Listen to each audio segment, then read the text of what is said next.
Hi guys, welcome to our channel Mahir Shaikh. నేను మీ Sumayya. ముందుగా మన ఛానల్ని సబ్స్క్రైబ్ చేసుకోండి, పక్కనే బెల్ ఐకాన్ కూడా ఉంటుంది, యాక్టివేట్ చేసి పెట్టుకోండి. ఈరోజు మనం చేయబోయే రెసిపీ వచ్చేసరికి చిరోటి సూజీ రవ్వతో కేసరి బాత్ అయితే చేయబోతున్నాం అనమాట. మనం మామూలు సూజీ రవ్వతో అయినా చేసుకోవచ్చు.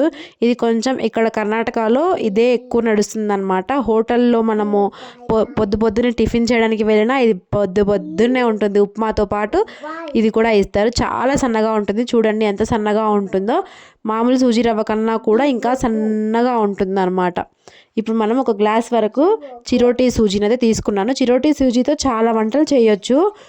బొబ్బట్లు చేసుకోవచ్చు, పూరీలు చేసుకోవచ్చు, అట్లా అప్పాలు చేసుకోవచ్చు. ఇట్లా చాలా ఉంటాయి అన్నమాట.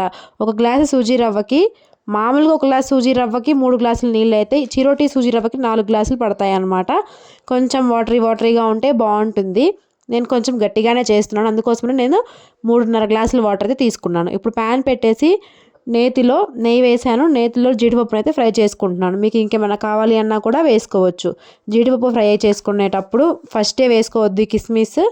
కొంచెం జీడిపప్పు ఫ్రై అయిపోయిన తర్వాత మాత్రమే కిస్మిస్ వేసుకోండి. నేను చాలా ప్రీవియస్ వీడియోస్లో కూడా చెప్పాను, ఎందుకంటే కిస్మిస్ త్వరగా ఫ్రై అయిపోతాయి, అవి మాడిపోయే అవకాశం ఉంటుందని చెప్పేసి. ఫస్ట్ టైం మన ఛానల్ చూస్తున్న వాళ్ళైతే సబ్స్క్రైబ్ చేసుకోండి, పక్కనే బెల్ ఐకాన్ కూడా ఉంటుంది, యాక్టివేట్ చేసి పెట్టుకోండి.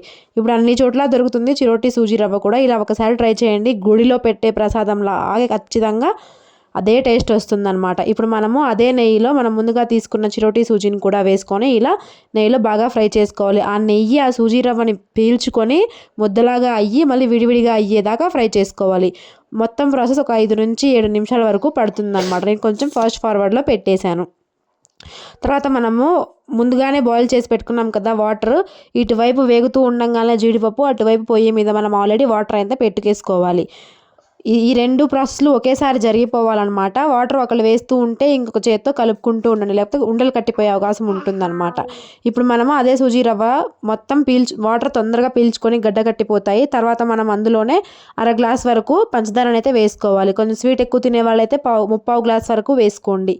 అప్పుడు మనము చివరిలో కొంచెం కలర్ని కూడా యాడ్ చేసుకొని తర్వాత జీడిపప్పును కూడా వేసుకొని అలా కొంచెం ఒక 5 మినిట్స్ వరకు మగ్గనివ్వాలన్నమాట. మూత పెట్టేసి మగ్గనివ్వండి. అప్పుడు మన చిరోటి సూజీ రవ్వ అయితే బాగా కుక్ అయిపోతుంది. చూడండి, నేతిలో చేసిన చిరోటి సూజీ రవ్వతో కేసరి బాత్ అనమాట. చాలా ఈజీ ప్రాసెస్లో అయితే ఉంటుంది. సో ఈ రెసిపీ మీకు నచ్చిందనే అనుకుంటున్నాను. నచ్చితే కనుక లైక్ చేయండి.